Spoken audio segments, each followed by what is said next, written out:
ஜாதி ஒழிப்புக்கான முன்னெடுப்புகள் என்ற தலைப்புல வந்து பேச அழைத்ததுக்கு மிக மிக நன்றி. அது போறதுக்கு முன்னாடி நான் என்ன பண்றேன்னா, நான் ஒரு 4 சம்பவங்கள்ல வந்து படம் பிடித்துட்டு, அந்த 4 சம்பவங்கள் என்னோட தலைப்புக்கு ஒட்டிய சம்பவங்கள். அந்த சம்பவங்களை நான் ஒருங்கிணைத்து பிறகு அந்த முன்னெடுப்புகள் பற்றியான நடவடிக்கைகள் பத்தி பேச ஆரம்பிச்சிருக்கேன். ஒரு ஆய்வுத்தன்மையோட பேசலாம்னு சொல்லிட்டு. சரி, முதல் சம்பவம் எங்க நேர போறேன்னா, நான் வந்து கேரளா மாநிலத்துக்கு போறேன். ஜூலை 2019. அதாவது தமிழ் பிராமணர்களோட ஒருங்கிணைப்பு நடக்குது கேரளால. தமிழ் பிராமணர்கள் குளோபல் மீட். ஏன் தமிழ்நாட்டில் நடக்கல, ஏன் கேரளா நடக்கிறதுன்னு அதோட விடையை உங்ககிட்டயே நான் விட்டுடுறேன். அதுல வந்து நடப்பு உயர் நீதிமன்றம் நீதிபதி, கேரளா ஹைகோர்ட்டோட ஜட்ஜ் வந்து ஜஸ்டிஸ் சித்தம்பரேஷ் வந்து பேசுறாரு அந்த தமிழ் பிராமின் குளோபல் மீட்ல. அப்போ வந்து தமிழ் பிராமின் குளோபல் மீட்ல அவர் பேசுற சில நிறைய விஷயங்கள் பேசுறாரு. நமக்கு இந்த தலைப்புக்கு ஒட்டிய சில விஷயங்களை வந்து நான் பாக்குறேன். அவர் என்ன சொல்றாருன்னா, பார்ப்பனர்கள் பிராமணர்கள் வந்து இந்த சமுதாயத்தில் உச்சத்தில் இருக்கிறவர்கள். அவர்கள் பல ஆண்டுகளாக அவர்கள் வந்து இந்த உச்ச நிலையில் இருப்பவர்கள். அவர்கள் 2ஆமாக பிறந்தவர். அவர்கள் பூர்வ ஜென்ம சுகிருத்தம், அதாவது போன ஜென்மத்தில் நடந்த நற்பணிகளால் இந்த ஜென்மத்தில் அவர்கள் பார்ப்பனர்களா உயர்ந்த ஜாதிகளா பிறந்திருக்காங்க. அவங்களுக்கு நல்ல ஒரு வகையான ஒரு நல்ல ஒழுக்கம்லாம் இருக்கு. நல்லா யோசிப்பாங்க, ஒழுக்க நெறியோட இருப்பாங்க. முக்காவாசி பேர் வந்து மாமிசம் சாப்பிட மாட்டாங்க. கர்நாடக இசையை வந்து விரும்பி கேட்கிறவங்க. இதெல்லாம் ஒரே குவாலிட்டிஸோட ரோல் ஆஃப் ஆயிருக்கு. எந்த அளவுக்கு ஒரு ஸ்டெப் மேல போறாருன்னா, இனிமேல் அக்ரகாரங்கள் எல்லாத்தையும் நம்ம வந்து ஹெரிட்டேஜ் சைட்ஸா வந்து நம்ம வந்து கல்ச்சுரல் ஹெரிட்டேஜ் சைட்ஸா வந்து நம்ம வந்து இந்தியா முழுக்க வந்து அது கொண்டு போகணும் அப்படின்னு சொல்லி முடிச்சுட்டு, பிறகு அவர் என்ன சொல்ல வர்றாருன்னா, எங்க வைக்கிறாருன்னா, அதாவது இப்ப இருக்கிறது இந்திய அரசியல் அமைப்பு சட்டத்தில் பதவி ஏற்ற நீதிபதி என்ன சொல்றாருன்னா, இடஒதுக்கீடு வந்து இனிமேல ஒரு பழங்காலம். நான் ஒரு கான்ஸ்டிடியூஷன் போஸ்ட்ல இருக்கேன். நான் வந்து எக்ஸ்பிரஷனா ஒரு ஒப்பீனியனா தான் என்ன சொல்றேன். தயவு செய்து போராட்டத்துக்கு களத்துல குதிங்க.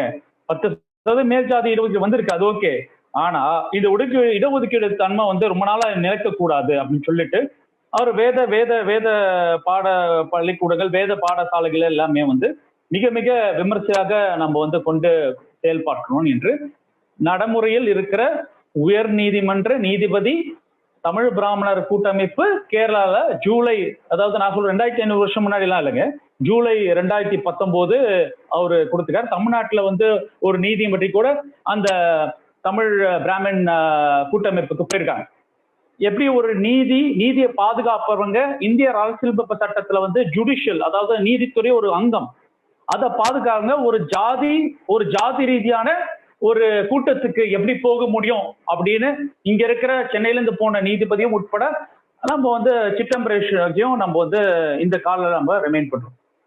இது ஒரு எபிசோட். அதாவது இந்நாள்ல யார் ஜாதி இருக்கு, எங்க ஜாதியே இல்லை, ஜாதி ஒன்று கிடையவே கிடையாது, எல்லாரும் ஒன்னாதான் பழகிட்டு இருக்கோம் அப்படின்னு எப்படி இடஒதுக்கீடை பத்தி எதிர்ப்பான நரேஷன் இருக்கோ, இது ஒரு நரேஷன் போயிட்டு இருக்கு, உலகம் முழுக்க போயிட்டு இருக்கு. நாங்களா எல்லாம் சமமா தான் இருக்கோம், இன்னும் பழைய ஜாதி பேசினா இந்த பழைய விஷயத்த போய் பேசுறீங்கன்னு சொல்றவங்களுக்காக 2019 இந்திய நீதித்துறையில ஒரு ஜஸ்டிஸ் சித்தம்பரேஷோட பேச்சை உங்களுக்கு நான் வந்து பதிவு பண்றேன். இது ஒண்ணு. 2வது எபிசோட் வரும், அமெரிக்காவுக்கே வருவோம். சிஸ்கோ கேஸ் பத்தி உங்களுக்கு தெரியும். அதாவது இத மாதிரி நிறைய மூலதனத்தில் படைத்து சாஃப்ட்வேர் எம்பளம்ஸ், அதாவது சாஃப்ட்வேர் ஸ்ட்ரக்சர்ஸ், நவீனத்தின் உச்சம். அதாவது இனி பொருளாதார ரீதியாக எல்லா விதத்திலையும் இணையதளத்திலையும் கணினி முறையிலும் புரட்சி ஏற்பட்ட ஒரு கணினி புரட்சியோட காலகட்டம். கிட்டத்தட்ட எல்லாரும் கணினி கொண்டாடுறது, ஆர்டிபிஷியல் இன்டெலிஜென்ஸ்லாம் நம்ம பேசுறோம். அந்த சிஸ்கோ இண்டஸ்ட்ரியில இருக்கிற ஜாதிய பாகுபாடுகளுக்கு எதிர்ப்பாக உங்களுக்கு தெரியும், ஜான் டோ வந்து கேஸ் பதிவு பண்ணி அந்த கேஸ் நடந்துட்டு இருக்க சூழலை பார்க்கிறோம். அந்த கேஸ் நடக்கிற சூழல் தான் பல உண்மைகள் வருது. எப்படி வந்து ஒரு தலித் சமுதாயத்தை சேர்ந்த இளைஞர்கள் அவங்க வந்து கஷ்டப்பட்டு படிச்சு வர்றாங்க, அவங்க ஊர்ல இருந்து விட்டு வந்தா கூட இங்க அமெரிக்கால வந்து ஒரு அண்ணல் அம்பேத்கர் சுவாசிச்ச காசு, சுதந்திரம், சமத்துவம் காசு இங்கே வீச நினைச்சு வராங்க. அந்த மாடர்ன் ஆர்கிடெக்சர், அதாவது இந்த இணையதள கணினி புரட்சியில் உருவாக்கின கட்டடங்கள் வளாகத்துக்குள் நுழைறாங்க. அப்ப மிக மிக மோசமான ஜாதிய அடக்குமுறையை உள்வாங்குறாங்க.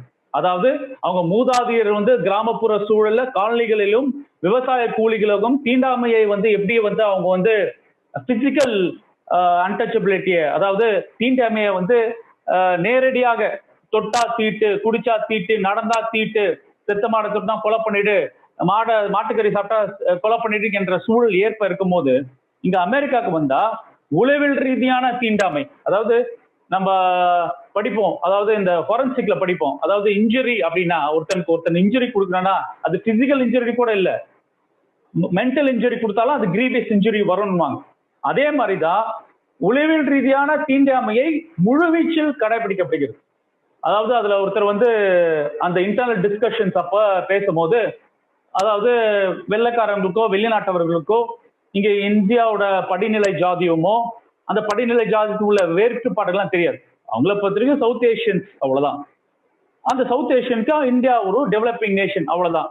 அப்ப அவங்க ப்ராஜெக்ட் டெலிவரி அப்போது அவங்களோட டிஸ்கஷன் நடக்கும்போது அப்போ வந்து அந்த ஜாதியின் படிநிலையினால் சேர்ந்த உயர் ஜாதியினர் அந்த டாப் லெவல் எக்ஸிகியூட்டிவ் மீட்டிங் ஆங்கிலேயர்களுக்கு இருந்து உரையாடும் போது பேசுறாங்க. என்ன பேசுறாங்கன்னா, எங்களுக்கு ஒரு அருமையான ஒரு சிஸ்டம் இருக்கு இந்தியாவில காலகாலமாக, ஒரு கோல்டன் பீரியட். அந்த கோல்டன் பீரியட் என்னன்னா, பிராமணர்கள் வந்து நாங்க மேனேஜரியல் கிளாஸ், அதாவது எல்லா மக்களையும் ஒருங்கிணைத்து வேலை பார்க்கறது கண்காணிப்பு குழுக்களா இருப்போம். மேனேஜர் இப்ப ஹெச்ஆர் மேனேஜர், நாங்க மேனேஜரியல் கிளாஸ். போரிடுவதற்கு ஒரு செக்மெண்ட், விவசாயம் பண்றதுக்கு ஒரு செக்மெண்ட், தொழில் அதாவது வியாபாரம் பண்றதுக்கு ஒரு செக்மெண்ட், இவங்களுக்கெல்லாம் ஒர்க் பண்றதுக்கு ஒரு லேபரிங் கிளாஸ், அப்படிலாம் ஒரு ஸ்ட்ரக்சர் இருந்தது.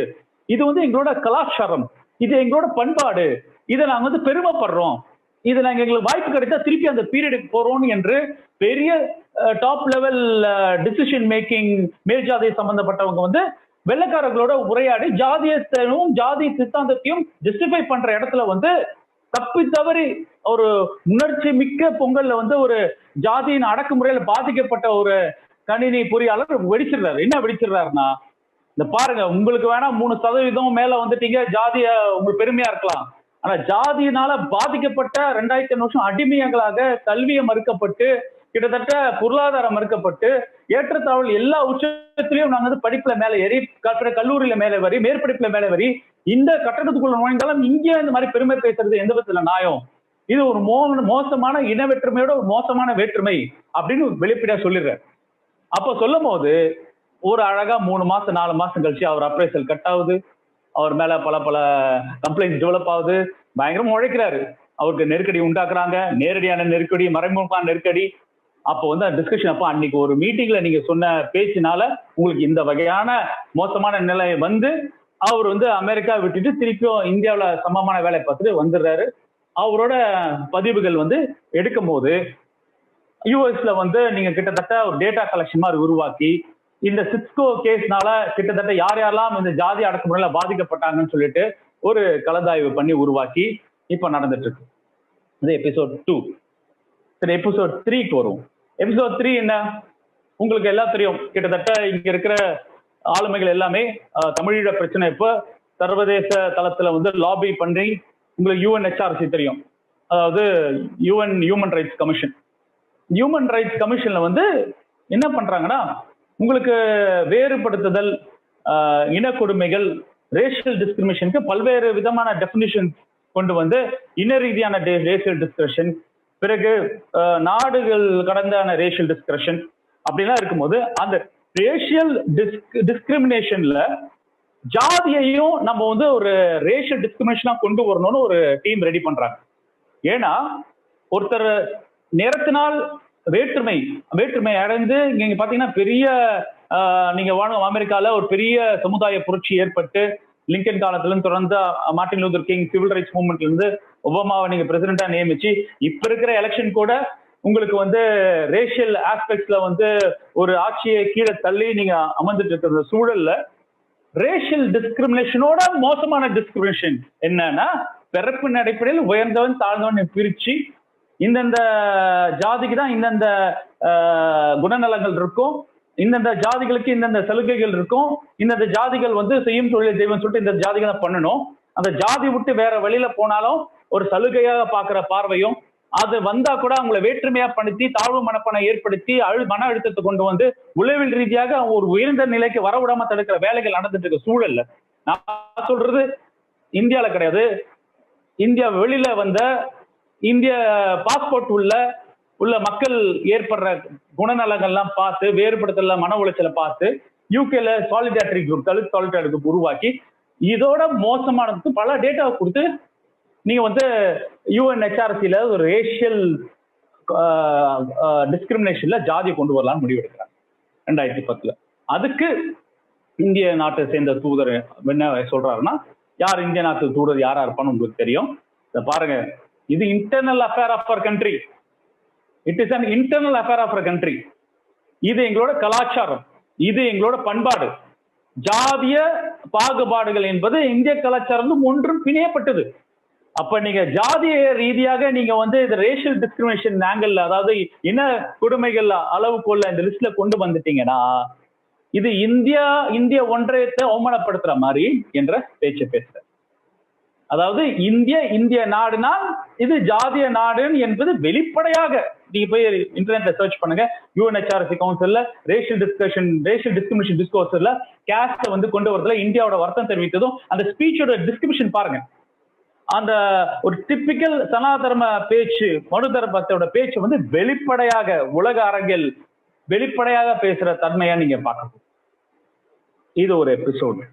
ஓகே, இப்ப ஒரு 2 மாசம் 3 மாசம் முன்னாடி பாஜக ஆளும் பாஜகவோட பார்லமெண்ட் உறுப்பினர் மெலக்னான் பேஸ் வந்து கேஸ் இம்ப்ளிகேட் ஆகி அவர் பரிசாக அவருக்கு பார்லமெண்ட் உறுப்பினர் கொடுத்த பாஜக RSS காம்போ பிரகயா தாக்கூர் அவங்க வந்து ஒரு பொதுக்கூட்டத்துல போய் பேசுறாங்க.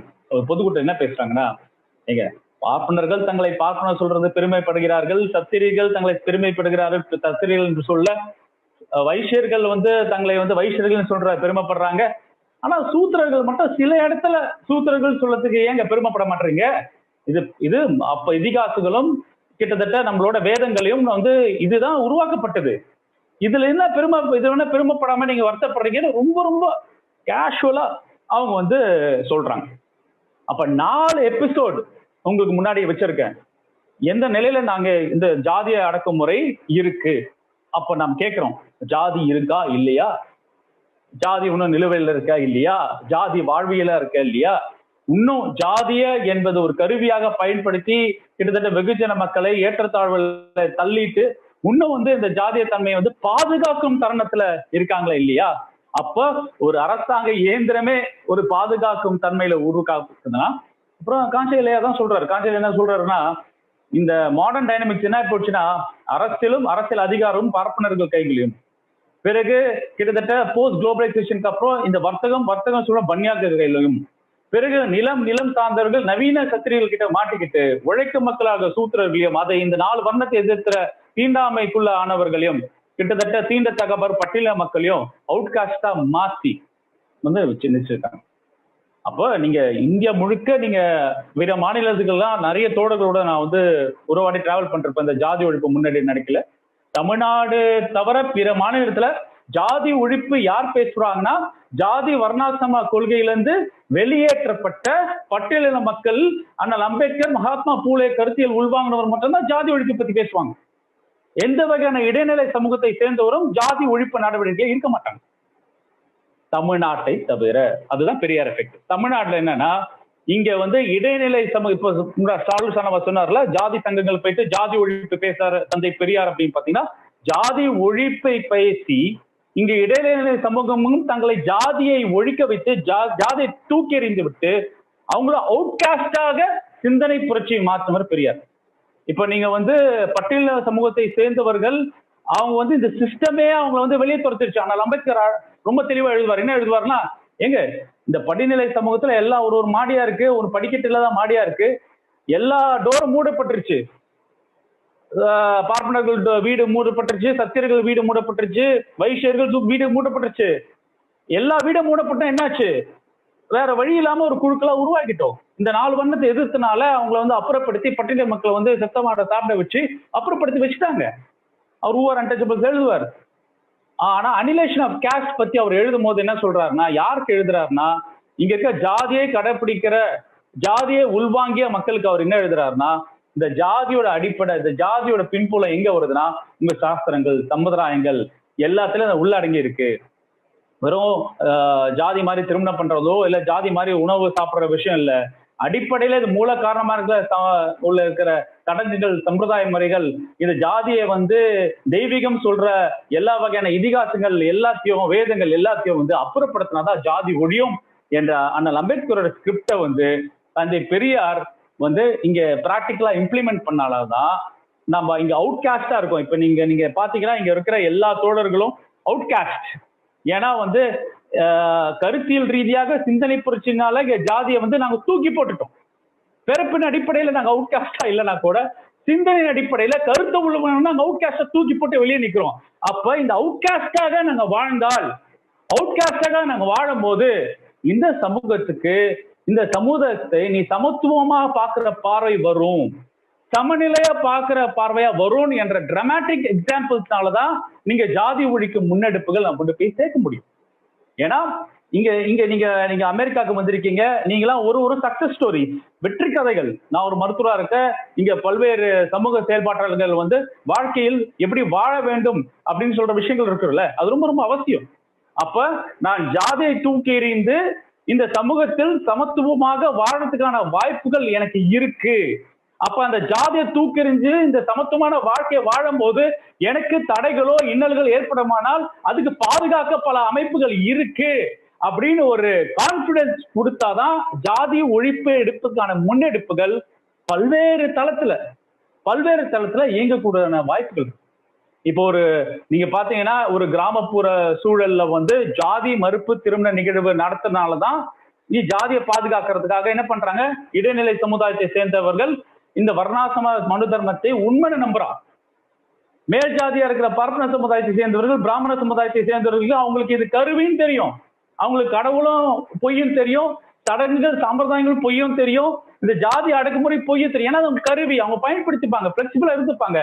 ஆனா அது உண்மைன்னு நம்புறத இடைநிலை சமூகம் உள்வாங்கி இந்த அவங்க போட்ட எச்சையை முழுங்கி ஜாதி ரீதியாக வயலன்ஸ், அதாவது இங்க சொல்லுவாங்களே இந்தியா ஒரு டாலரண்டான ஸ்டேட்டு, ரொம்ப நான் வயலன்ஸ் உள்ளது அப்படின்னா, ஒரு இந்தியா ஒரு நான் வயலன்ஸ் ஸ்டேட்டு அப்படியே நாம் அப்படின்னு சொல்லிட்டு நாங்க ஒரு அமைதி காந்திய வழி அப்படிலாம் சொல்றதுலாம் பிம்பம். எப்படின்னா ஜாதின்னு வந்துட்டா மேக்ஸிமம் நம்பர் ஆஃப் வயலன்ஸ் உள்ள கண்ட்ரி எதுன்னு பாருங்க. ஒரு டிஸ்கிரிமினேஷன், ரிலிஜியஸ் பேஸ்ட் டிஸ்கிரிமினேஷன், மதத்து ரீதியாக கொலை பண்றான், இனப்படுகொலை செய்யறான், ரைட். அதே மாதிரி ஒருத்தவங்க இன ரீதியாக கொலை பண்றான், இனப்படுகொலை செய்யறான், ரைட். அப்படா இங்க ஜாதியின் பால் நடந்த கொலைகளை, அதாவது இன்னொரு சக மனுஷனை வெற்ற கொலைகளை நீங்க வரிசைப்படுத்தினீங்கன்னா இது most violent state on caste lines. ஜாதியின் பால் ஜாதிய கொடுகளை பண்ற மேக்சிமம் நம்பர் ஸ்டேட் டேட்டா எடுத்து பாருங்க. அதனாலதான் பயப்படுறாங்க. இப்ப ஜாதிய நீங்க ரேஷியல் டிஸ்கோர்ஸ், ரேஷியல் டிஸ்கிரிமினேஷன் சக்சஸ்ஃபுல்லா நீங்க அந்த லிஸ்ட்ல கொண்டு போய் நீங்க சேர்த்துட்டீங்கன்னா அப்போ வாட்ச் படக்கும். என்ன வாட்ச்? உலகம் பார்க்கும், உலக என்னடா உலகமயமாக்க கொள்கைன்றீங்க, மாடர்னைசேஷன்ன்றீங்க, நீங்க மார்க்கெட் எக்கானமி பேசுறீங்க, டெவலப்மெண்ட் பேசுறீங்க. ஆனா தொடர்ந்து பார்த்தா இந்த ஒரு பாரம்பரிய 2500 வருஷம் 3000 வருஷம் முன்னாடி ஏற்பட்ட ஒரு பிளாட்டை இன்னும் வாழ்வியல நடைமுறைப்படுத்தி அதுக்காக கொலை பண்ற சமூகமா இது அப்படி உலகம் பார்க்காதா? அதுதான் அந்த நரேஷன் இருக்குல்ல, அந்த நரேஷனை பில்டப் பண்ணும். இப்ப நீங்க அமெரிக்கால இருக்கீங்க, எனக்கு தெரியும். கிட்டத்தட்ட தமிழீழ பிரச்சனைக்காக எத்தனை செனட் மெம்பர்ஸ் நீங்க போய் பார்த்திருப்பீங்க, எத்தனை பிரசிடென்ட் பார்த்திருப்பீங்க, செக்ரட்டரி ஆஃப் ஸ்டேட் பார்த்திருப்பீங்க. யூகேல கன்சென்சஸ் அவ்வளவு ஸ்ட்ராங் ஃபோர்ஸா நீங்க இருக்கீங்க. அந்த லாபிங் எஃபர்ட்ல அப்ப போட்டு நீங்க அந்த லாபிங் எஃபர்ட்ல 15% எஃபர்ட் போடுங்க. என்ன எஃபர்ட் போடுங்க? ஏன்னா மார்க்கெட் எக்கானமில மிக்சர் உங்களுக்கு ஃபேவரபிளான கவர்மெண்ட் வந்திருக்கு. ஜாதியை இன வேற்றுமை லிஸ்ட்ல கொண்டு போய் சேருங்க. அதுக்கு உண்டான வலிமை இருக்கு நமக்கு. அப்ப இன வேற்றுமை லிஸ்ட்ல நீங்க ஜாதியை போய் கொண்டு போய் சேர்த்த உடனே வெடிக்கும். என்ன வெடிக்கும்? அமெரிக்காக்காரங்களோ வெள்ளக்காரங்களோ அவங்கள உங்க பொறுத்த வரைக்கும் அவுட் சைடர். அவங்க ஊர்ல எல்லாரும் இன வேற்றுமையை பார்த்துட்டு இருப்பான். ஜாதி வேற்றுமை அதோட மோசமா இருக்க நரேஷன் நீங்க ஓபன் பண்ணீங்க.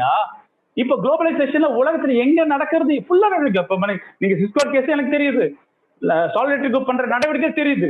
அப்ப இது ஓபன் பண்ணி விட்டுட்டீங்கன்னா அப்ப இங்க இருக்கிற இந்தியாவில இருக்கவங்க பார்ப்பாங்க, ஓ பரவாயில்ல ஆரம்பிக்கிறது போல இருக்கு, ஓகே இங்க அமெரிக்காக்காரன் முடிச்சுக்கிட்டான், இப்பயாவது பிரிட்டிஷ்காரன் முடிச்சுட்டாங்க, பிரிட்டிஷ் எடுத்து அன்னிபெசன்ட் சுதந்திர போராட்டத்தை ஆரம்பிச்சாங்க அவங்க. அப்ப வெளிநாடுகள்ல நம்ம பேசும்போது இந்த பிரஷர் லாபி ஸ்ட்ராங் ஆகும் போது இங்க உள்நாட்டுக்கான பிரஷர் வரும்.